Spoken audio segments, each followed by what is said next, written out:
പരിശുദ്ധ പരമദിവ്യകാരുണ്യത്തിന് എൻ്റെ മക്കൾ ഓർക്കണേ, എന്തോ ഒരു ഈ 10 കൽപ്പന കേൾക്കുമ്പോൾ നിങ്ങളുടെ കണ്ണ് നിറയണം. എന്താ കാര്യം എന്നറിയാവോ? ആ 10 കൽപ്പന പാലിപ്പിച്ചുകൊണ്ട് ദൈവം നമ്മളെ നിർഗുണന്മാരാക്കാൻ വേണ്ടി ചെയ്തതല്ല. എന്തിനാണ്? ദൈവത്തിൻ്റെ സാന്നിധ്യം നിൻ്റെ ജീവിതത്തിൻ്റെ ജെറിക്കോട്ട പൊടിക്കാൻ, നിൻ്റെ ജീവിതത്തിൻ്റെ കണ്ണീരിൻ്റെ ജോർദാൻ നദി വറ്റിക്കാൻ നിൻ്റെ ദൈവം നിൻ്റെ കൂടെ വരാനുള്ള ദൈവത്തിൻ്റെ ഗാഢമായ ആഗ്രഹമാണ് ദൈവത്തിൻ്റെ കൽപ്പനയായിട്ട് നമുക്ക് തന്നിരിക്കുന്നത്. കൈ അടിച്ചു കർത്താവ്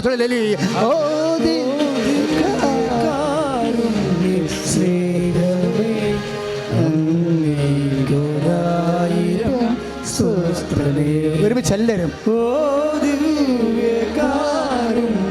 സ്നേഹമേ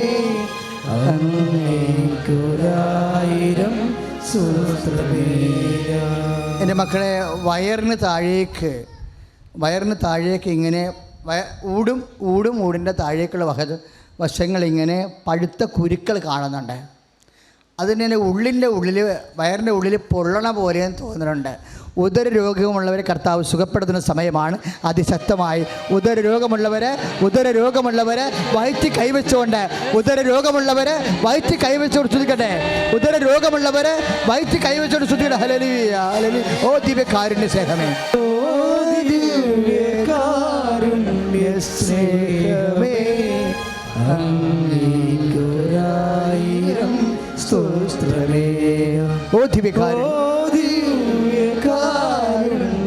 സ്നേഹമേ,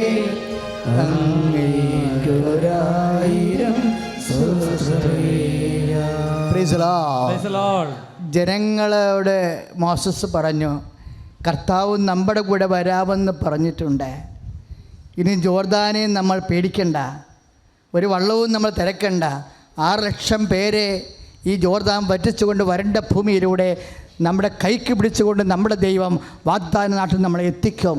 ഇനി ജെറിക്കോ കൊണ്ട് നമ്മൾ ഭയപ്പെടേണ്ട കാര്യം. മോസസിൻ്റെ കാലം വരെ ദൈവം പറഞ്ഞുകൊണ്ടിരുന്ന വാക്കുണ്ട്, നിങ്ങൾ മൗനമായിരുന്നാൽ മതി, കർത്താവ് നിങ്ങൾക്ക് വേണ്ടി യുദ്ധം ചെയ്യുമെന്ന്. അതാണ് ഉടമ്പടി. അതാണ് പുറപ്പാടിൻ്റെ 14 നിങ്ങൾ മൗനമായിരുന്നാൽ മതി, കർത്താവ് നിങ്ങൾക്ക് വേണ്ടി യുദ്ധം ചെയ്യുമെന്ന് പറഞ്ഞ് നിങ്ങൾ മൗനമായിരുന്നാൽ മതി, കർത്താവ് നിങ്ങൾക്ക് വേണ്ടി യുദ്ധം ചെയ്യും. അത് തന്നെയാണ് ഫിലിപ്പിയർ FAC ലേഖനത്തിൽ 2:8 പറയണത്. Not by merit but by grace. നിൻ്റെ കഴിവ് കൊണ്ടല്ല, എൻ്റെ കൃപ കൊണ്ടെന്ന് കൈ അടിച്ച് കർത്താവ്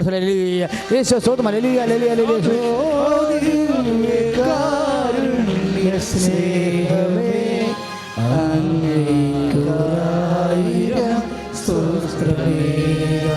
ഓ ദിവ്യകാരുണ്യ സ്നേഹമേ,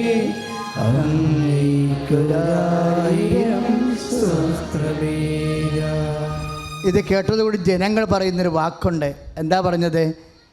കർത്താവ് ഞങ്ങളുടെ കൂടെ വരുമെന്ന് പറഞ്ഞപ്പോൾ, അങ്ങനെ വരാൻ വേണ്ടി നിൻ്റെ മാതാപിതാക്കന്മാരെ ബഹുമാനിക്കണമെന്ന് പറഞ്ഞപ്പോൾ, ഞാനാണ് നിൻ്റെ ദൈവം, മറ്റൊരു ദൈവം നിനക്ക് ഉണ്ടാവരുതെന്ന് പറഞ്ഞപ്പോൾ, ജനം കൈ ഉയർത്തി പറഞ്ഞൊരു വാക്കുണ്ട്. എന്താ പറഞ്ഞത്? കർത്താവ് പറഞ്ഞതുപോലെ ഞങ്ങൾ ചെയ്യും. കർത്താവ് പറഞ്ഞതുപോലെ ജോർദാൻ പൊടിക്കാൻ, ജോർദാൻ വറ്റിക്കാൻ, ജെറിക്കോ പൊടിക്കാൻ നമ്മുടെ ദൈവം നമ്മുടെ കൂടെ വരുമെന്നുണ്ടെങ്കിൽ ആ ദൈവത്തിനെ പങ്കുചേർക്കാൻ, ദൈവത്തിൻ്റെ പക്ഷം നിൽക്കാൻ ഞങ്ങൾ ചെയ്യും. എന്താണ്? കർത്താവ് പറഞ്ഞതെല്ലാം ഞങ്ങൾ നിറവേറ്റും. പ്രാർത്ഥിക്കുക. കർത്താവായ ദൈവമേ, ഉടമ്പടി ചെയ്തവരെ ഉടമ്പടി നിബന്ധനകള് നിറവേറ്റിക്കൊണ്ട് വിശുദ്ധി പാലിച്ച് എബ്രാഹത്തോട് ദൈവം പറഞ്ഞതുപോലെ ഉൽപ്പത്തി പുസ്തകത്തില് 17:1 ദൈവം സംസാരിച്ചതുപോലെ നീ എൻ്റെ മുമ്പാകെ വേപരിക്കുക, കുറ്റമറ്റവനായിരിക്കുക. കർത്താവേ, അങ്ങയുടെ മുമ്പിലെ കുറ്റമറ്റവളായി വേപരിക്കുവാൻ എന്നെ വിശുദ്ധീകരിക്കണമേ, വചനം പാലിക്കുവാൻ എന്നെ അഭിഷേകം ചെയ്യണമേ. സുദിന ഹല്ലേലൂയ.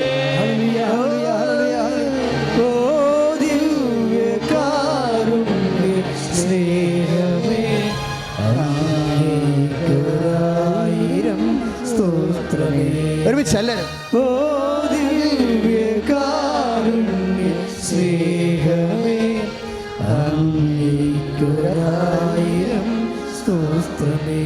അപ്പോഴ് ആദ്യകാലം മുതൽ പറയണതാണ്. എന്താണ്? എൻ്റെ മുമ്പാകെ നടക്കുക, കുറ്റമറ്റവനായിരിക്കുക. അങ്ങനെ വന്നാൽ നിൻ്റെ വിശുദ്ധിയിലെ ഞാൻ നിൻ്റെ കൂടെ സഞ്ചരിക്കും. അങ്ങനെ സഞ്ചരിച്ച് ഇവിടം വരെ എത്തിയപ്പോൾ ദൈവം പറഞ്ഞു, ഇമ്മാനുവേൽ. ഇതും ഉടമ്പടി വാഗ്ദാനത്തിൻ്റെ ഭാഗമാണ്. വചനം മാംസമായത് എബ്രാഹത്തിന് നൽകിയ ഉടമ്പടി വാഗ്ദാനത്തിൻ്റെ ഭാഗമാണ്. നിനക്കും നിൻ്റെ സന്തതിക്ക് ഞാൻ അവകാശമായി നൽകുമെന്ന് പറയുമ്പോൾ സന്തതികൾക്കല്ല യേശുക്രിസ്തുവിനെ ഉദ്ദേശിച്ചതെന്ന് ഗലാത്യർ 3:15-16 പറയണത് കർത്താവിനെ ഉദ്ദേശിച്ചതാണ്. എല്ലാം ദൈവത്തിന് ഉടമ്പടിയാണ്. സ്വന്തം മകനെ ലോകത്തിന് നൽകണത് പോലും. ശ്രുതികട ഹല്ലേലൂയ, ഹല്ലേലൂയ, ഹല്ലേലൂയ, ഹല്ലേലൂയ, ഹല്ലേലൂയ. ഓ ദിവ്യകാരുണ്യ സ്നേഹമേ, അങ്ങേക്കൊരായിരം സ്തോത്രമേയം. ഓ ദിവ്യകാരുണ്യ സ്നേഹമേ, അങ്ങേക്കൊരായിരം സ്തോത്രമേയം. പുറപ്പാടിൻ്റെ 18-19-8 കർത്താവ് പറഞ്ഞതുപോലെ, കർത്താവിൻ്റെ വചനം പോലെ ഞങ്ങൾ ജീവിച്ചു കൊള്ളാം എന്ന് പറഞ്ഞതിൻ്റെ മരിയൻ വാക്കാണ് അവൻ പറഞ്ഞതുപോലെ ചെയ്യുക എന്നുള്ളത്. നമ്മൾ ഉടമ്പടിയിലെ അമ്മയുടെ അനുഗ്രഹത്തിൻ്റെ സൂത്രവാക്യങ്ങൾ ഉപയോഗിച്ചിരിക്കുന്നത്. നമുക്ക് ഉടമ്പടി തന്നപ്പോൾ അമ്മ അത് വ്യാഖ്യാനിച്ചു തന്നു. മകനെ, അവൻ പറഞ്ഞതുപോലെ ചെയ്യുക എന്ന് വെച്ചാൽ ഈശോ ഈ ഭൂമിയിൽ വന്നപ്പോൾ മനുഷ്യൻ രക്ഷ പ്രാപിക്കണമെങ്കിൽ, അനുദിന ജീവിതത്തിൽ നിന്ന് രക്ഷപ്പെടണമെന്നുണ്ടെങ്കിൽ, പ്രയാസങ്ങളിൽ നിന്ന് രക്ഷപ്പെടണമെന്നുണ്ടെങ്കിൽ ദൈവത്തിൻ്റെ വചനങ്ങൾ പാലിച്ചാൽ മതിയെന്ന് അവൻ നമ്മളോട് പറഞ്ഞതാണ്. ലോകം മുഴുവൻ പോവുക, എല്ലാ സൃഷ്ടികളോടും സുവിശേഷം പ്രസംഗിക്കുകയെന്ന്. അതിനുവേണ്ടിയാണ് നമ്മൾ പത്രം വാങ്ങിക്കണത്. അതുകൊണ്ടാണ് പ്രാർത്ഥിച്ച് ഓരോരുത്തരും കൊടുക്കണത്. അവൻ പറഞ്ഞതാണ്. എന്തിനാണ് പത്രം? നിങ്ങൾ സാക്ഷ്യം പറഞ്ഞതെല്ലാം സത്യത്തില്ലേ? ഞങ്ങൾക്കൊരു പത്രം കിട്ടി, അങ്ങനെയാണ് ഞങ്ങൾ വന്നതെന്ന്. അതിൻ്റെ അർത്ഥം എന്താ? സുവിശേഷം പ്രചരിക്കപ്പെട്ടു എന്നല്ലേ എൻ്റെ അർത്ഥം. അറിയാത്തവർ അറിഞ്ഞല്ലേ അർത്ഥം, അറിഞ്ഞവർ ആഴപ്പെട്ടെന്നല്ലേ അർത്ഥം. വലിയ സുവിശേഷ വേലയാണ് കേരളം മുഴുവൻ നടക്കുന്നത്, ലോകം മുഴുവൻ നടക്കുന്നത്. അവൻ പറഞ്ഞതാണ് അനുദപിക്കുക, സുവിശേഷത്തെ വിശ്വസിക്കുക എന്ന്. അതുകൊണ്ടാണ് നമ്മൾ 3 പാപങ്ങൾ വെറുത്തുപേക്ഷിക്കുന്നത്. ഉടമ്പടിയും നമ്മൾ 3 പാപങ്ങൾ 3 മാസങ്ങൾ വെറുത്തുപേക്ഷിക്കത്തില്ലേ? എന്താ കാര്യം? മർക്കോസിൻ്റെ 1:15 അവൻ പറഞ്ഞതാണ്. എന്താണ്? അനുദപിക്കുക, സുവിശേഷത്തെ വിശ്വസിക്കുക എന്ന്. വിശുദ്ധിയാണ് അത്. എൻ്റെ മുമ്പാകെ നടക്കുക, കുറ്റമറ്റവനായിരിക്കുക എന്നുള്ള ഉൽപ്പത്തി പുസ്തകത്തിൻ്റെ 17:1 മർക്കോസിൻ്റെ 1:15 എന്താണ്? അനുദപിക്കുക, സുവിശേഷത്തെ വിശ്വസിക്കുക എന്ന്. അതെല്ലാം ഉടമ്പടിയുടെ നിബന്ധനകളാണ്. വളരെ കൃത്യമായിട്ട് കണക്ക് കൂട്ടി അമ്മ തന്നിരിക്കുന്ന രക്ഷപ്പെടാനുള്ള സൂത്രവാക്യമാണ് ഉടമ്പടി. അതുകൊണ്ട് എൻ്റെ മക്കൾ നിബന്ധനകൾ പാലിക്കുമ്പോൾ ഓർക്കണം. ഞാൻ ഈ ദിവസങ്ങളിൽ കർത്താവിൻ്റെ വചനം ഇങ്ങനെ വായിച്ചുകൊണ്ടിരുന്ന സമയത്ത് കഴിഞ്ഞ ഞായറാഴ്ച ലത്തീൻ പള്ളികളിലെല്ലാം വായിച്ച ഒരു സുവിശേഷമുണ്ട്. പത്രോസ് കർത്താവിൻ്റെ അനുഗ്രഹത്തോടെ മീനില്ലാത്ത കടലിൽ നിന്ന് മീൻ പിടിക്കണ സുവിശേഷമാണ്. മീനില്ലാത്ത കടലാണ്, മീനുള്ള കടലിൽ നിന്നല്ല മീൻ പിടിച്ചിരിക്കണത്. എപ്പോഴും നിങ്ങൾ മനസ്സിലാക്കണം. ചില ആൾക്കാർ എന്നോട് ചോദിക്കും, അച്ഛാ 2 കോടി കടമുണ്ട് അച്ഛാ എന്ന് പറഞ്ഞ് കണ്ണുനീരോടെ നിൽക്കും. അപ്പോൾ ഞാൻ തിരിച്ചൊരു ചോദ്യം ചോദിക്കും, അത് രക്ഷപ്പെടാൻ വേണ്ടി മാനുഷികമായ വല്ല വഴിയുണ്ടോ എന്ന്. അപ്പോൾ അവരെന്നോട് തിരിച്ചു പറയും, അച്ഛാ ഒരു വഴിയുമില്ല, കിട്ടാനുള്ള സ്ഥലത്തു നിന്നെല്ലാം വാങ്ങിച്ച് കുഴിക്കാനുള്ളെല്ലാം കുഴിച്ച് വെച്ചിരിക്കുകയാണ്. ഇനി ഓരോരുത്തും കുഴിക്കാൻ ഇല്ല, സ്ഥലമില്ല, കിട്ടാനില്ല, വാങ്ങിക്കാൻ ഒരു വഴിയുമില്ല എന്ന് പറയുമ്പോൾ ഞാൻ ചിരിക്കും. സന്തോഷത്തോടെയാണ് ചിരിക്കുന്നത്. എന്താ കാര്യം എന്നറിയാവോ? നമ്മുടെ ബുദ്ധിക്കും ശക്തിക്കും ശേഷിക്കും ശേഷിക്കുമൊക്കെ ഒരു വഴി കാണുന്നില്ലെങ്കിൽ അതിൻ്റെ അർത്ഥം എന്താണ്? യോഹന്നാൻ 14:6 അവൻ പറഞ്ഞിട്ടുണ്ട്, നിനക്ക് വഴിമുട്ടുമെന്ന്. നിനക്ക് വഴിമുട്ടുമ്പോൾ ഞാനാണ് വഴിയെന്ന്. എൻ്റെ ദൈവവേദന നിൻ്റെ മുമ്പിലൊരു വഴിയില്ലെന്നുണ്ടെങ്കിൽ അതിൻ്റെ അർത്ഥം എന്താണ്? അത് വഴിയേ ഇല്ലെന്നല്ല, കർത്താവാണ് എൻ്റെ വഴിയെന്നാണ്. കൈ അടിച്ച് കർത്താവ്. പരിശുദ്ധ അമ്മ ജീവനോടെ പ്രത്യക്ഷപ്പെട്ട ഈ അൾത്താരയിൽ ഇവിടെ കയറി നിൽക്കാൻ കിട്ടിയ ഭാഗ്യത്തിന് ദൈവത്തിന്, എൻ്റെ പൊന്നു തമ്പുരാന്, മാതാവിന് 1000 നന്ദി ഞാൻ പറയുന്നു. ഞാൻ മാർച്ച് 2024 ആദ്യമായിട്ട് ഉടമ്പടി എടുത്തത്. ഉടമ്പടി എടുത്ത് ആദ്യത്തെ ആഴ്ചയിൽ തന്നെ എനിക്ക് അനുഭവങ്ങൾ കിട്ടാൻ തുടങ്ങി. ഞാൻ ഉടമ്പടി എടുത്തത് എൻ്റെ വ്യക്തിപരമായ കാര്യങ്ങൾക്കായിരുന്നില്ല, കുടുംബത്തിലെ കാര്യങ്ങൾക്കും പരിചയമുള്ളവരുടെ അങ്ങനെയൊക്കെയുള്ള നിയോഗങ്ങളാണ് വെച്ചിരുന്നത്. എനിക്ക് ഉടമ്പടിയിൽ ഭൗതിക നേട്ടങ്ങളെക്കാൾ കൂടുതൽ ആത്മീയ ഉണർവുകളാണ് ഉണ്ടായത്. ഞാൻ ചെറുപ്പം മുതൽ എല്ലാവിധ ക്രിസ്തീയ ആചാരങ്ങളും അനുഷ്ഠാനങ്ങളും അനുഷ്ഠിച്ചു പോരുന്ന, ചെറുപ്പം മുതലേ മിക്കവാറും എല്ലാ ദിവസങ്ങളിലും പരിശുദ്ധ കുർബാനയിൽ പോലും പങ്കെടുത്ത് ജീവിച്ച വ്യക്തിയാണ്. അതുപോലെ തന്നെ മറ്റ് പ്രാർത്ഥനാനുഷ്ഠാനങ്ങളും. പക്ഷേ ഈ ഉടമ്പടി ജീവിതം തുടങ്ങുന്നതിന് മുൻപ് ഞാൻ ചെയ്തിരുന്ന ഉപവാസങ്ങളും പ്രാർത്ഥനകളും പരിത്യാഗങ്ങളും എല്ലാം എൻ്റെ ജീവിത വിജയത്തിന് വേണ്ടി, ബഹുമാനപ്പെട്ട ജോസഫ് അച്ഛൻ്റെ ഭാഷയിൽ പറഞ്ഞാൽ വിഷയബന്ധിയായാണ് ചെയ്തിരുന്നത്. ഉടമ്പടി ജീവിതം തുടങ്ങി ബഹുമാനപ്പെട്ട ജോസഫ് അച്ഛൻ്റെ ഉടമ്പടി ധ്യാനങ്ങൾ അറ്റൻഡ് ചെയ്തതോടെയാണ് എൻ്റെ ആത്മീയ ജീവിതത്തിൽ എനിക്ക് വലിയൊരു ഷിഫ്റ്റാണ് ഉണ്ടായത്. ബോധ്യങ്ങളിൽ ക്രിസ്തീയ ജീവിതം ഭൗതിക നേട്ടങ്ങൾക്ക് വേണ്ടിയുള്ളതല്ല, നിത്യരക്ഷയ്ക്ക് വേണ്ടിയും ആത്മാവിന് വേണ്ടിയും ദൈവമഹത്വത്തിന് വേണ്ടിയുമാണ് ചെയ്യേണ്ടതെന്നുള്ള ശരിയായ ഒരു ബോധ്യം. ആ ബോധ്യത്തിൻ്റെ ഷിഫ്റ്റാണ് ഈ ഉടമ്പടി ജീവിതത്തിൻ്റെ എൻ്റെ ഏറ്റവും വലിയ അനുഗ്രഹവും കൃപയുമായിട്ട് ഞാൻ കണക്കാക്കുന്നത്. അതേസമയം തന്നെ എനിക്ക് ഭൗതിക നേട്ടങ്ങൾ ഉണ്ടായി. ഇപ്പോൾ ഞാനിവിടെ വന്ന് നിൽക്കുന്നത് ഒരു പ്രധാനപ്പെട്ട സാക്ഷ്യം പറയാനാണ്, ഒരു സൗഖ്യത്തിൻ്റെ സാക്ഷ്യം പറയാനാണ്. ഒരു ജൂൺ ജൂലൈ മാസങ്ങളിൽ എൻ്റെ സ്റ്റമക്കിൻ്റെ വലത്ത് സൈഡിൽ എനിക്കൊരു ചെറിയ ബൾജിങ് പോലെ തോന്നി. 1-2 മാസം ഞാനത് ഒബ്സർവ് ചെയ്തു. പ്രത്യേകിച്ച് അസ്വസ്ഥതകളോ അസുഖങ്ങളോ ഒന്നും ഉണ്ടായില്ല. എങ്കിൽ പോലും എന്തിനാ സംശയം വെച്ചുകൊണ്ടിരിക്കുന്നതെന്ന് വിചാരിച്ച് ഒരു ഡോക്ടറെ കൺസൾട്ട് ചെയ്തു. ഡോക്ടർ CT എടുക്കാൻ പറഞ്ഞു. ഡോക്ടർ ബൈൽ ഡക്റ്റിലും ഡ്യുവോഡിനത്തിലും ഓരോ ചെറിയ ലിഷനുണ്ട് എന്ന് പറഞ്ഞു. അതുകൊണ്ടൊരു CT എടുത്തോളാൻ പറഞ്ഞു. CTയിൽ ഡോക്ടർ പറഞ്ഞതിനെ അതുപോലെ തന്നെ അതേ സ്ഥാനത്ത് തന്നെ ചെറിയ ലിഷൻ ഉണ്ടെന്ന് കണ്ടു. അപ്പോൾ CT എടുത്ത ഡോക്ടേഴ്സ് പറഞ്ഞു ഒരു എൻഡോസ്കോപ്പി കൂടെ എടുത്തിട്ട് മലിഗ്നൻസി റൂൾ ഔട്ട് ചെയ്യാം, അതുകൊണ്ട് എന്തിനാണ് റിസ്ക് എടുക്കുന്നതെന്ന് പറഞ്ഞു. അതും ചെയ്തു. അത് ചെയ്തത് ജൂലൈ 29-ാം തീയതി. എൻഡോസ്കോപ്പി എടുക്കാൻ പ്രശസ്തമായ ഹോസ്പിറ്റലിൽ പ്രശസ്തമായ ഡോക്ടർ തന്നെയാണ് ചെയ്തത്. ERCP എന്ന പ്രൊസീജിയറാണ് ചെയ്തത്.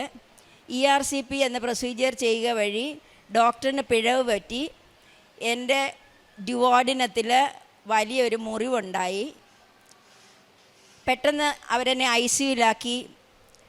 പിന്നെ ആ വൂണ്ടിന് ബ്ലീഡിങ് അല്ലെങ്കിൽ ഇൻഫെക്ഷൻ വന്നാൽ എനിക്ക് ലൈഫ് റിസ്ക്കാണ്. അപ്പോൾ എൻഡോസ്കോപ്പി എടുക്കാൻ പോകുന്നതിന് മുൻപേ ഞാൻ ഇവിടെ വന്ന് ജോസഫ് അച്ഛൻ്റെ പ്രാർത്ഥന സ്വീകരിച്ച് മാതാവിനോട് പ്രത്യേകം പറഞ്ഞിട്ടാണ് പോയേ. മലിഗ്നൻസി ഉണ്ടെങ്കിൽ ഒരു മേജർ സർജറി, അതായത് പാൻക്രിയാസിൻ്റെയും ബൈൽഡക്റ്റിൻ്റെയും ഡ്യുവോഡിനത്തിൻ്റെയും കുറേശ്ശെ ഭാഗങ്ങൾ കട്ട് ചെയ്തുള്ള ഒരു മേജർ സർജറി ചെയ്യേണ്ടി വരും മലിഗ്നൻസി ഉണ്ടെങ്കിൽ എന്നാണ് ഡോക്ടേഴ്സ് പറഞ്ഞിരുന്നത്. അതനുസരിച്ച് ഞാനിവിടെ വന്ന് മാതാവിനോട് പറഞ്ഞു എനിക്ക് സർജറി ഒന്നുമില്ലാതെ എന്നെ രക്ഷപ്പെടുത്തി വിട്ടേക്കണമെന്ന് പറഞ്ഞിട്ട് പോയി. അച്ഛൻ്റെ പ്രാർത്ഥനയെ സ്വീകരിച്ചു പോയി. അച്ഛൻ എൻ്റെ തലയിൽ കൈവച്ച് പ്രാർത്ഥിച്ചപ്പോൾ എനിക്ക് ദൈവാനുഭവം വളരെയേറെ പ്രകടമായി എനിക്ക് തോന്നിയിരുന്നു. ഞാൻ എൻഡോസ്കോപ്പി എടുത്ത് ICUയിൽ ഡോക്ടറിന് പിഴവ് പറ്റി ICUലായപ്പോൾ എനിക്ക് ഒട്ടും പേടി വന്നില്ല. ഡോക്ടേഴ്സിനെല്ലാം പേടി, വീട്ടുകാർക്കെല്ലാം പേടി. എനിക്ക് ഒട്ടും പേടിയൊന്നും വന്നില്ല. എനിക്കൊരു കുഴപ്പവും വരികയില്ല. അവരൊരു അടുത്ത ഒരു മേജർ സർജറി ചെയ്ത് ആ വൂണ്ട് സ്റ്റിച്ച് ചെയ്തില്ലെങ്കിൽ എൻ്റെ ലൈഫ് റിസ്ക് ആണെന്ന് പറഞ്ഞ് 2 ദിവസം ഡോക്ടർമാർ എൻ്റെ നിരന്തരമായിട്ട് എന്നെ വിസിറ്റ് ചെയ്യുകയും ഇതിന് ഉപദേശം തന്നുകൊണ്ടിരിക്കുകയും ചെയ്തിരുന്നു.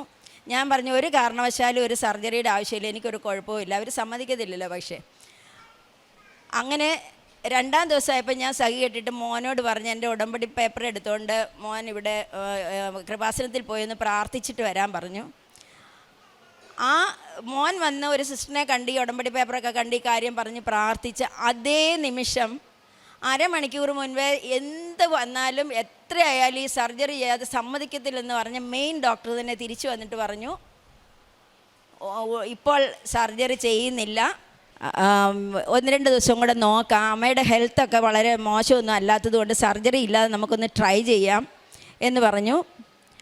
അന്ന് മുതൽ എനിക്ക് ആ നിമിഷം എനിക്ക് നന്നായിട്ട് ഫീലായി. അപ്പോൾ ഞാൻ തലേദിവസം വൈകിട്ടാണ് മോനോട് ഈ സർജറി കൃപാസനത്തിൽ വന്ന് പ്രാർത്ഥിക്കണമെന്ന് പറഞ്ഞത്. ആ ദിവസം രാത്രിയിൽ എനിക്ക് വലിയൊരു അനുഭവം ഉണ്ടായി, മാതാവിൻ്റെ ഒരു പ്രസൻസ്. ഞാനിങ്ങനെ അവിടെ ആശുപത്രിയിൽ ചെന്നപ്പോൾ തൊട്ട് മാതാവിൻ്റെ ഉടമ്പടി കാശുരൂപം എൻ്റെ വയറെ മുട്ടിച്ച് പിടിച്ചുകൊണ്ടാണ് ഇരുന്നത്. അന്ന് രാത്രിയിൽ ഞാനിങ്ങനെ ചെറിയ മയക്കത്തിലായിരുന്നു. അപ്പം ഈ മാതാവിൻ്റെ ഇവിടെ ഞാൻ ഉടമ്പടി എടുക്കാൻ വന്നപ്പോൾ മാതാവിൻ്റെ ഒരു രൂപം വാങ്ങിച്ചുകൊണ്ട് പോയിരുന്നു. അതേപോലത്തെ ഒരു ഫോട്ടോ എൻ്റെ വയറിലേക്ക് വന്ന് വീഴുക. ഒരു ഫോട്ടോ ഇങ്ങനെ മാതാവ് എന്നെ മുത്തുന്ന പോലെ എൻ്റെ വയറിൻ്റെ ഈ വശത്തോട്ട് വന്ന് വീണു. അതേസമയം എൻ്റെ കയ്യിലിരുന്ന കാശ് രൂപം ഊർന്നിറങ്ങി എൻ്റെ വയറിൻ്റെ വലതുവശത്ത് വരുന്നു. അതെനിക്ക് മാതാവിൻ്റെ ഒരു പ്രസൻസായിട്ട് ഫീൽ ചെയ്തു. ആ സമയം തന്നെ എനിക്ക് എന്തോ ഒരു കുളിർമയും കാര്യമൊക്കെ തോന്നിയായിരുന്നു. പക്ഷേ ഞാനത് പിന്നെ എനിക്കത് സ്വപ്നമാണ് എന്തോ അങ്ങോട്ട് ശരിയായിട്ട് മനസ്സിലായില്ലായിരുന്നു. പിറ്റേ ദിവസം മകൻ വന്ന് ഇത് പ്രാർത്ഥിച്ച് അപ്പം തന്നെ ഡോക്ടർ വന്ന് പറഞ്ഞപ്പോഴാണ് എനിക്കിത് തമ്മിൽ കോറിലേഷൻ ആയത്. അയ്യോ, മാതാവ് വന്നെന്നെ സുഖപ്പെടുത്തിയതാണ്, മാതാവ് ഇതിന് ഉത്തരം കണ്ടുപിടിച്ചതാണെന്ന്. അങ്ങനെ 2 സർജറി ഡോക്ടർമാർ സജസ്റ്റ് ചെയ്തിട്ട് ആ 2 സർജറി ഇല്ലാതെ ഞാൻ അവിടുന്ന് രക്ഷപ്പെട്ടു. അതേസമയം ഈ വൂണ്ട് സ്റ്റിച്ചൊന്നും ഇടാതെ ICUയിൽ കിടക്കുകയായതുകൊണ്ട് എനിക്ക് ട്യൂബിലൂടെയാണ് ഫുഡ് തന്നുകൊണ്ടിരുന്നത്, ലിക്വിഡ് ഫുഡ്. അപ്പോൾ എനിക്ക് വായിൽ കൂടെ വെള്ളം പോലും ഇറക്കാൻ പറ്റുന്നില്ല. അപ്പം ഞാൻ അവിടെ ചെന്നത് മുതൽ ബൈബിൾ വായിക്കുക, പിന്നെ വിശുദ്ധ വസ്തുക്കൾ ഉപയോഗിക്കുക, അത് വളരെ കൃത്യമായിട്ടും വളരെ നന്നായിട്ട് ചെയ്തിരുന്നു. ഡോക്ടർമാരൊന്നും അറിയാതെ ഞാൻ ഈ വിശുദ്ധ ഉപ്പ് ഇട്ട് വെള്ളം വായിൽ ഗാർഗിൾ ചെയ്യുമായിരുന്നു, സിസ്റ്റർമാരോട് ചൂടുവെള്ളം വാങ്ങിച്ചിട്ട്. ആ ഗാർഗിൾ ചെയ്യുന്ന കൂട്ടത്തിൽ ഞാൻ വിചാരിച്ചുകൊണ്ടിരുന്നത് എൻ്റെ വായിൽ കൂടെ ഫുഡ് ട്രാക്റ്റിൽ കൂടെ ഒരു സാധനം പോലും ചെല്ലുന്നില്ല, വെള്ളം പോലും ചെല്ലുന്നില്ല. അപ്പം ഇനി ഞാൻ ആഹാരം കഴിച്ചാൽ എന്തെങ്കിലും പ്രശ്നം ഉണ്ടായാലോ എന്ന് എനിക്കൊരു ഉള്ളിലൊരു തോന്നൽ വന്നിട്ട് ഞാൻ ഈ ഗാർഗിൾ ചെയ്യുന്ന സമയത്ത് 1-2 ഡ്രോപ്പ് ഉപ്പിട്ട മാതാവിൻ്റെ ഉപ്പിട്ട വെള്ളം ഇറക്കുമായിരുന്നു.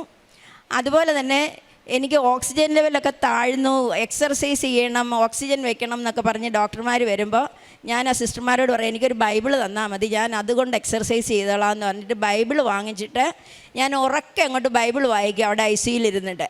അപ്പോഴത്തേക്കിന് എൻ്റെ ഓക്സിജൻ ലെവലെല്ലാം നേരെയാകും. അവരിങ്ങനെ ഓരോന്നും പറയുമ്പോൾ ഞാൻ അതിനെല്ലാം മറുപടിയായിട്ട് ചെയ്യുന്നത് മെഡിക്കലല്ല, പ്രാർത്ഥനയുടെ കാര്യങ്ങളാണ്. അങ്ങനെ ബൈബിൾ വായനയും വളരെ ശക്തമായിട്ട് ഞാൻ ചെയ്തുകൊണ്ടിരുന്നു. ജപമാല, എല്ലാ പ്രാർത്ഥനകളും, ഇടയ്ക്കിടയ്ക്ക് പ്രത്യക്ഷീകരണ പ്രാർത്ഥനയും ചെല്ലുമായിരുന്നു. അങ്ങനെ ആ ഫുഡൊന്നും തരാതെ ഇങ്ങനെ ഇരിക്കുമ്പോൾ, അതുപോലെ തന്നെ ഓറൽ ഫീഡ് ഇല്ലാത്തവർക്ക് വിശുദ്ധ കുർബാന തരത്തില്ല. അപ്പം ഞാൻ ഓൺലൈനിൽ കുർബാന കണ്ടിട്ട് അച്ഛന്മാർ ഈ വിശുദ്ധ കുർബാനയും കൊണ്ട് പോകുമ്പോൾ ഞാൻ അച്ഛന്മാരെ ആംഗ്യം കാണിച്ച് പറയും എനിക്കൊരു തുള്ളി വിശുദ്ധ കുർബാന തരാൻ, ഇങ്ങനെ കെഞ്ചുന്ന പോലെ ചോദിക്കും. അപ്പോൾ അച്ഛന്മാർ എൻ്റെ മുഖം എല്ലാം ഒന്ന് നോക്കി വെച്ചും ഒരു പൊരി വിശുദ്ധ കുർബാന തരും. ആ വിശുദ്ധ കുർബാനയും മാതാവിൻ്റെ വിശുദ്ധ ഉപ്പിൻ്റെ ആ വെള്ളവും എൻ്റെ ഫുഡ് ട്രാക്റ്റിൽ കൂടെ പോയതുകൊണ്ട് ഞാൻ 18 ദിവസം കഴിഞ്ഞ് ആദ്യമായി വെള്ളം കുടിച്ചപ്പോൾ ഡോക്ടേഴ്സ് എല്ലാം എൻ്റെ ചുറ്റിലും നിൽക്കുക, ഇപ്പം ഛർദ്ദിക്കും, ഇപ്പം എനിക്ക് അസ്വസ്ഥത വരും, എനിക്ക് ഒരു കുഴപ്പവും വന്നില്ല. അന്ന് തന്നെ അവരെനിക്ക് വീണ്ടും ഫുഡ് തന്നു. അപ്പോൾ അതേസമയം ഓഗസ്റ്റ് ആദ്യമായിരുന്നു ഈ സംഭവങ്ങളെല്ലാം. ഞാൻ മാതാവിനോട് പ്രാർത്ഥിച്ചുകൊണ്ടിരുന്നു. എല്ലാവരും നോയമ്പ് നോക്കുകയാണ്, ഞാൻ ഫുൾ നോയമ്പ് ഉപവാസമാണ്. എനിക്ക് മാതാവിൻ്റെ സ്വർഗാരോഹണ തിരുനാളിൽ നിൻ്റെ രൂപം എൻ്റെ വീട്ടിലിരിക്കുന്ന നിൻ്റെ രൂപത്തിൻ്റെ മുമ്പിൽ വന്നിരുന്ന് കൊന്ത ചെല്ലണം. അതുപോലെ തന്നെ നിൻ്റെ തിരുനാളിന് മറിയമ്മ എന്ന എൻ്റെ പേരിൻ്റെ അവകാശമായിട്ട് എനിക്ക് ആഹാരം വായിൽ കൂടെ കഴിക്കണം. ഇതാണ് ഞാൻ മാതാവിനോട് പറഞ്ഞത്. എനിക്ക് സൗഖ്യവും വേറെ ഒന്നും ഞാൻ ചോദിച്ചില്ല, ഞാൻ ഈ കാര്യമാണ് ചോദിച്ചത്. ഇടയ്ക്കിടയ്ക്ക് അവർ സീറ്റ് ചെയ്ത് എൻ്റെ വൂണ്ട് ലീക്ക് ഉണ്ടോ എന്ന് നോക്കുമായിരുന്നു. ഓഗസ്റ്റ് 14 അവർ ഞാൻ അങ്ങോട്ട് സജസ്റ്റ് ചെയ്തു, ഓഗസ്റ്റ് 14 എനിക്കൊരു സീറ്റ് എടുക്കണമെന്ന്, ലീക്ക് പ്രൂഫ് എന്ന്. അപ്പോൾ എനിക്കറിയാമായിരുന്നു അന്നത്തെ ഇതിൽ ലീക്ക് പ്രൂഫ് എനിക്ക് കിട്ടുമെന്ന് എനിക്ക് ഉറപ്പായിരുന്നു. ഞാൻ അവരോട് പറഞ്ഞ് ഡോക്ടർമാർ സമ്മതിച്ച് അന്ന് എനിക്ക് സീറ്റ് എടുത്തപ്പം നോ ലീക്ക് അറ്റ് ഓൾ, ഒരു ലീക്കും ഇല്ല. അന്ന് വൈകിട്ട് തന്നെ ഓഗസ്റ്റ് 14 വൈകുന്നേരം തന്നെ അവർ വെള്ളവും ഓട്സും ഒക്കെ തന്നു. ഓഗസ്റ്റ് 15 എൻ്റെ അമ്മ മാതാവിൻ്റെ തിരുനാൾ ദിവസം എനിക്ക് കഞ്ഞിയും കറിയൊക്കെ തന്നു. അന്ന് തന്നെ അന്തോനീസ് പുണ്യാളച്ചൻ്റെ തിരുനാൾ ദിനമാണ്, ജന്മദിനമാണെന്നാണ് പറയുന്നത്. എൻ്റെ പേര് മറിയമ്മ ആൻ്റണി. അപ്പം മാതാവും അന്തോനീസ് പുണ്യാളച്ചനും കൂടെ വലിയ കൃപയായിട്ട് 2 പേരുടെയും തിരുനാൾ ദിവസം എനിക്ക് ആഹാരം തന്നു വായിലൂടെ. അത് അമ്മ മാതാവിനും കോടാനുകോടി നന്ദി. ദൈവത്തിന് വളരെയേറെ എത്ര സ്തുതിച്ചാലും മതിയാവില്ല എന്ന പാട്ട് പോലെ തന്നെ എത്ര സ്തുതിച്ചാലും മതി വരില്ല ഈ വലിയ കൃപകൾക്ക്. എനിക്ക് ഉടമ്പടി ജീവിതത്തിലൂടെ വേറെ ഒരുപാട് കൃപകൾ നേരത്തെ കിട്ടിയിരുന്നു. ഞാനിവിടെ സാക്ഷ്യം പറയാൻ വന്നിട്ട് എനിക്ക് പറയാൻ പറ്റിയില്ലായിരുന്നു. അതിൽ 1-2 കൂടെ ഞാനിപ്പോൾ പറയുകയാണ്. എനിക്ക് ഉടമ്പടി എടുക്കുന്നതിന് മുൻപ് തന്നെ 10-12 വർഷമായി സ്പോണ്ടിലൈസിറ്റിസിൻ്റെ പ്രശ്നം ഉണ്ടായിരുന്നു. കിടക്കുമ്പോൾ ഭയങ്കര അസ്വസ്ഥതയാണ്. ഞാനിവിടെ ഉടമ്പടി എടുത്തപ്പോൾ നിയോഗമൊന്നും വെച്ചില്ല. പക്ഷെ അന്ന് മുതൽ ഞാൻ തൈലം പുരട്ടുമായിരുന്നു പെടലിക്ക്. ഒരു പ്രാവശ്യം കാലത്ത് പ്രാർത്ഥന ചെല്ലുമ്പോൾ മാത്രമേ പുരട്ടത്തുള്ളൂ. പക്ഷേ ഞാൻ ഉടമ്പടി എടുത്ത ഒരാഴ്ചയ്ക്കുള്ളിൽ തന്നെ പിന്നെ ഇന്ന് വരെ എനിക്ക് കിടക്കുമ്പോൾ ഒരു ബുദ്ധിമുട്ട് തോന്നിയിട്ടില്ല. അതുപോലെ തന്നെ എനിക്കൊരു സ്ഥലം വിൽക്കാനുണ്ടായിരുന്നു. അത് ഞാൻ നിയോഗമൊന്നും വെച്ചില്ല. ഞാൻ വിശുദ്ധ ഉപ്പ് കൊണ്ടുപോയി ആ പറമ്പിൻ്റെ പ്രദേശത്ത് കൊണ്ടുപോയി ഇട്ടു. അതും ഉടനെ തന്നെ സാധിച്ചു. പിന്നെ കുറേ വർഷങ്ങളായിട്ട് എനിക്ക് യൂറോപ്പ് പിൽഗ്രിമേജ്, അതായത് മാതാവിൻ്റെ സ്ഥലങ്ങളിലൊക്കെയാണ് ഈ യൂറോപ്പ് പിൽഗ്രിമേജിന് കൊണ്ടുപോകുന്നത്. അതിന് പോകണമെന്ന് ഭയങ്കര ആഗ്രഹമായിരുന്നു. പക്ഷേ എനിക്കും ഹസ്ബൻഡിനും കൂടെ പോകണമെങ്കിൽ ഞങ്ങളുടെ വീട്ടിൽ ഹസ്ബൻഡിൻ്റെ 90 വയസ്സൊക്കെ ആയ പേരൻസ് ഉണ്ട്. അപ്പോൾ അവരെ നോക്കാൻ ആരും ഇല്ലാതെ ഉത്തരവാദിത്തപ്പെട്ട ആരുമില്ല. പണിക്കാരെയൊക്കെ വെച്ചിട്ട് നമുക്ക് ആക്കിയിട്ട് ഇത്രയും ദിവസമൊന്നും പോകാൻ പറ്റത്തില്ലല്ലോ. അപ്പോൾ ഉത്തരവാദിത്തമുള്ള ആരെങ്കിലും അവരെ നോക്കാൻ ഞങ്ങളുടെ കുടുംബത്തിലില്ല വേറെ ആൾക്കാരെ. അപ്പോൾ എന്ത് ചെയ്യുമെന്ന് വിചാരിച്ച് ഞാൻ ഇവിടെ എൻ്റെ 4ാമത്തെ ഉടമ്പടി പുതുക്കിയ സമയത്ത് ഞാൻ നിയോഗം എഴുതിയിട്ടു. എനിക്ക് മാതാവിൻ്റെ സ്ഥലങ്ങളിലൊക്കെ പോകാനുള്ള കൃപ തരണം. എനിക്ക് പോവുകയാണെങ്കിൽ ഹസ്ബൻഡ് ഞാൻ 2 പേരും കൂടെ ഒന്നിച്ച് പോകണം, ഒറ്റയ്ക്ക് വേണ്ട. അങ്ങനെ പ്രാർത്ഥിച്ച് നിയോഗം എഴുതിയിട്ടിട്ട് പോയി. അത്ഭുതം എന്ന് പറയട്ടെ, എൻ്റെ മകൻ്റെ കല്യാണം കഴിഞ്ഞിട്ട് 2 മാസമേ ആയുള്ളായിരുന്നു. ആ മകള് ചെറിയ കുട്ടി, അവൾ പറഞ്ഞു ഞങ്ങൾ നോക്കിക്കോളാം. അവർ വീട്ടിലല്ല താമസിക്കുന്നത്, അവർ ജോലി സ്ഥലത്തുനിന്ന് വന്ന് ഞങ്ങളെ ഇതിന് വിടാൻ വേണ്ടിയിട്ട് ആ മകൾ തന്നെ ഞങ്ങളുടെ വീട്ടിൽ നിന്ന് ഈ പ്രായമായ പേരൻസിൻ്റെ ഉത്തരവാദിത്വം ഏറ്റെടുത്ത് ഞങ്ങൾക്കതിന് പോകാനും സാധിച്ചു. വളരെ സുഖമായിട്ട് ഒരു പ്രശ്നവുമില്ലാതെ ഞങ്ങൾ പോയി തിരിച്ചു വന്നു. ഇങ്ങനെ നിരവധിയായ അനുഗ്രഹങ്ങൾ, ഇനിയും പറയാൻ കുറേ അനുഗ്രഹങ്ങളുണ്ട്. അങ്ങനെ ഞാൻ നിയോഗത്തിൽ മിക്കവാറും എൻ്റെ പേഴ്സണലല്ല നിയോഗങ്ങൾ വയ്ക്കുന്നത്.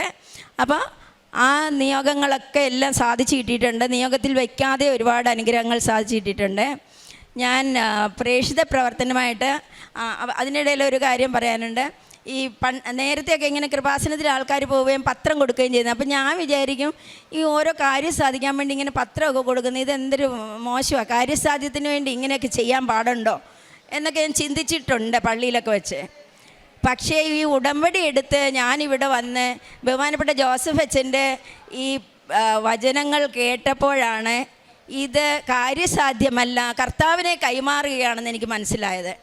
അതുമുതൽ എനിക്ക് ഉടമ്പടി ഈ പത്രം കൊടുക്കാനായിട്ട് ഭയങ്കര ഉത്സാഹമാണ്. ഞാൻ പത്രം കൊടുക്കുന്നത് സാധാരണ പള്ളിയിൽ എന്നും കുർബാനയ്ക്ക് വരുന്നവർക്കൊന്നും ഞാൻ കൊടുക്കാറില്ല.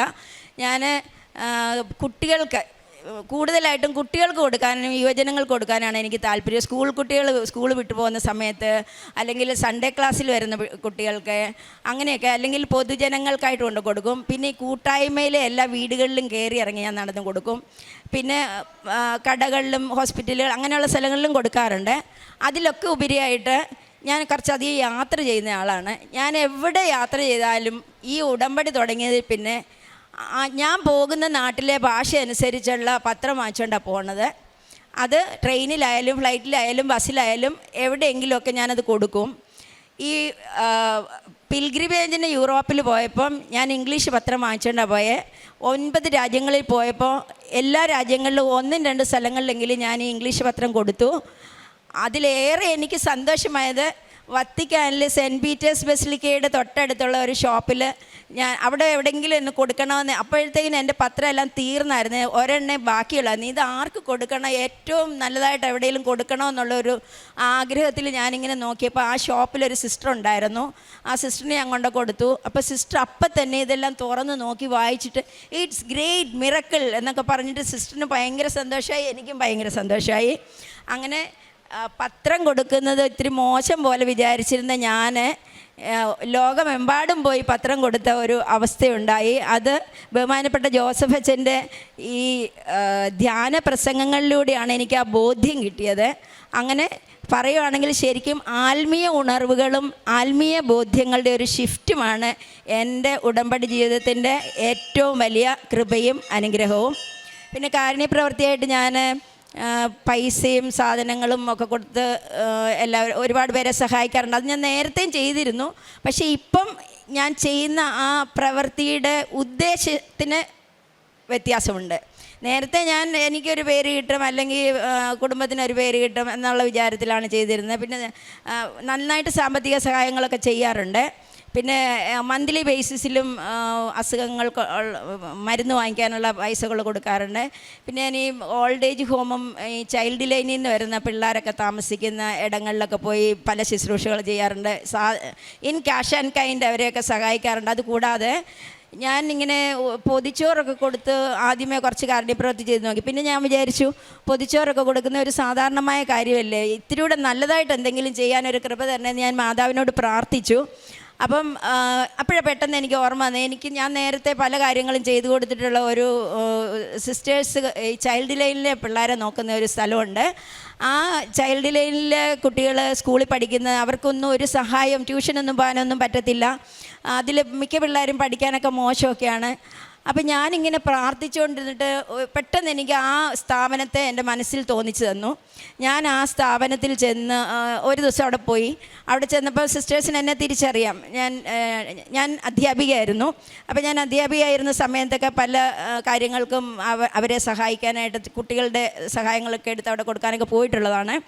അങ്ങനെ ചെന്നപ്പോൾ സിസ്റ്റർ എന്നെ തിരിച്ചറിയുകയും ഞാൻ പറഞ്ഞു, ഇപ്പം ഞാൻ റിട്ടയർ ചെയ്ത് എനിക്ക് ഇവിടുത്തെ പിള്ളേർക്ക് വേണ്ടി എന്തെങ്കിലും ചെയ്താൽ കൊള്ളാമെന്നുള്ളൊരു ആഗ്രഹമുണ്ട്, എന്താണ് ഇവിടെ ആവശ്യമുള്ളതെന്ന് ചോദിച്ചപ്പോൾ അവർ പറഞ്ഞു, പിന്നെ ടീച്ചറെ വേറൊന്നും വേണ്ട, ഈ പിള്ളേർക്ക് എന്തെങ്കിലും ഒന്ന് പറഞ്ഞു കൊടുത്താൽ മതി, ടീച്ചറിനെ കൊണ്ട് പറ്റുന്ന കാര്യമാണ്, എന്നും ഒന്ന് വരണം എന്നേ ഉള്ളൂ, എന്നും അല്ലെങ്കിൽ ടീച്ചറിന് പറ്റുന്ന ദിവസം.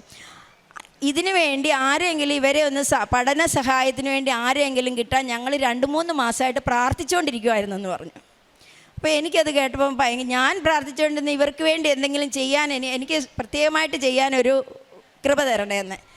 അങ്ങനെ അവിടെ ഞാൻ പോകാൻ തുടങ്ങി, അവരെ സഹായിക്കാൻ തുടങ്ങിയിട്ട് ആ ഒരു രീതിയിൽ മേഖലയിൽ ഒരു കാരുണ്യപ്രവൃത്തി ചെയ്യുന്നുണ്ട്.